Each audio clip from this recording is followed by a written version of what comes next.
It is late at night, and you are sitting in your parked car with the engine already turned off. You are not getting out just yet. Instead, you are replaying a conversation that never actually happened. You are speaking the exact sentences you swallowed at dinner, or practicing the perfect response to a conflict from 3 days ago. Your lips might be moving, or you might just be whispering into the quiet space. Maybe it happens in the shower, while pacing around your living room, or when you are wandering down the aisle at the grocery store, muttering about what you need to buy. To the outside world, you look like someone who is entirely alone. But inside, there is an entire theater running, and you are playing both roles with absolute precision. Society has a habit of making people feel strange for this. If someone catches you mid-sentence talking to an empty room, they give you that look. You know the look. It is the one that suggests you might be slowly losing your grip on reality. You probably quickly pretend you are on a phone call or singing a song, but you do not need to apologize or feel embarrassed. You are not losing your mind, and you are certainly not broken. You are simply utilizing a highly advanced cognitive tool called external processing. While most people keep their thoughts trapped inside the chaotic fog of their minds, you have instinctively learned how to bring order to that chaos by pulling it out into the physical world. Think about what a normal thought process looks like. It is abstract, messy, and overlapping. It feels like a crowded subway station during rush hour, with a dozen different anxieties and ideas bumping into each other. When you vocalize those thoughts, you force them into a linear structure. You are materializing your internal state. By giving your thoughts a physical form, you can analyze them, critique them, and ultimately understand them better. Research shows that talking to yourself actually upgrades your brain's processing speed. When you speak your thoughts, you are not just thinking anymore. You are activating multiple brain regions simultaneously. Your speech center, your auditory cortex, and your problem-solving prefrontal cortex all fire at the exact same time. It turns your voice into a targeting system for your mind.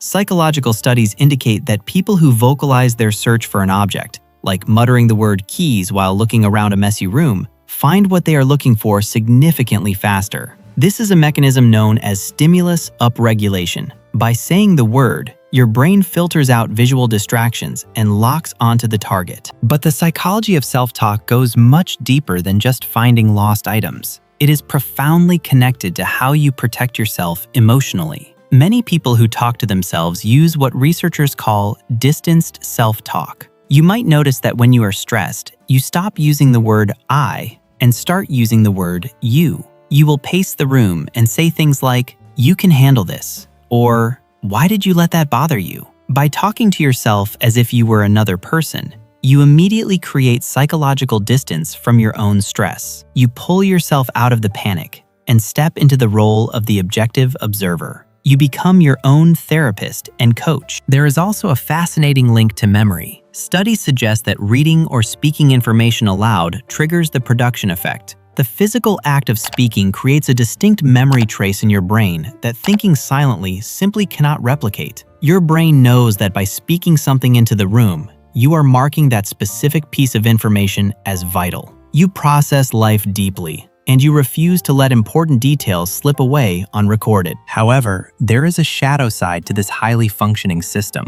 Sometimes, the inner dialogue stops being a tool for clarity and starts becoming a substitute for reality. If you grew up in an environment where speaking your true feelings led to rejection or conflict, your brain learned a clever workaround. It decided that it was safer to talk inward than to talk outward. You begin to rehearse conversations endlessly to feel prepared for an unpredictable world. You practice apologies and confessions in the safety of your own mind. The dialogue is flawless, and the imagined person always understands you. But the tragedy is that these beautiful moments never actually leave your head. You risk living in the draft of your life, rather than the final copy. If you catch yourself having full conversations with yourself, recognize it for what it truly is. Your mind is a high-performance engine, and sometimes an engine that powerful simply needs an exhaust pipe to release the pressure. You possess superior focus and advanced emotional regulation. The next time someone gives you a strange look for whispering to yourself,